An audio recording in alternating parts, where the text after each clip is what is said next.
প্রিয় সহকর্মীবৃন্দ, এখন সামনে সময় এসেছে যেই ভোটের অধিকারের দাবিতে, মানুষের কথা বলার অধিকার, রাজনৈতিক অধিকার প্রতিষ্ঠার দাবিতে বাংলাদেশের গণতান্ত্রিকামী মানুষ এত বছর পর্যন্ত আন্দোলন সংগ্রাম করেছে, কারণ তারা তাদের অধিকার ফিরে পেতে চেয়েছিল।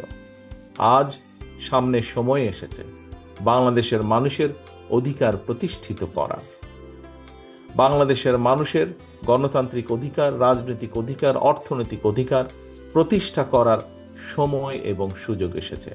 অর্থাৎ যেই প্রক্রিয়ার, গণতান্ত্রিক প্রক্রিয়ার মাধ্যমে বাংলাদেশের মানুষ তাদের ভবিষ্যৎ নেতৃত্বকে, কারা এই দেশের নেতৃত্ব দিবে, কারা বাংলাদেশের মানুষের রাজনৈতিক অধিকারকে প্রতিষ্ঠিত করবে, কারা বাংলাদেশের মানুষের, সাধারণ মানুষের, প্রান্তিক মানুষের অর্থনৈতিক মুক্তি অর্জনে সহযোগিতা করবে, সেই নেতৃত্বকে বাছাই করার সময় এসেছে। এবং সেটি কি, কোন প্রক্রিয়া?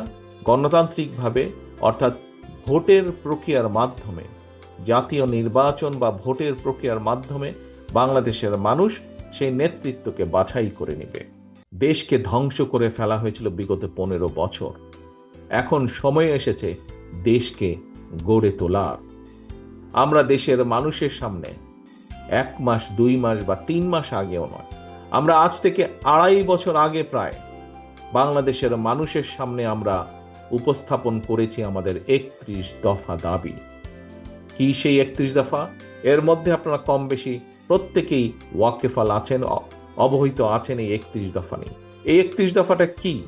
31 দফাটা হচ্ছে বিগত 15 বছর এই স্বৈরাচার, পালিয়ে যাওয়া স্বৈরাচার, যে খুনি স্বৈরাচার দেশকে ধ্বংস করেছে, কিভাবে দেশকে আমরা আবার সামনের দিকে এগিয়ে নিয়ে যাব তার একটি পরিকল্পনা দেশের মানুষের সামনে আমরা উপস্থাপন করেছি।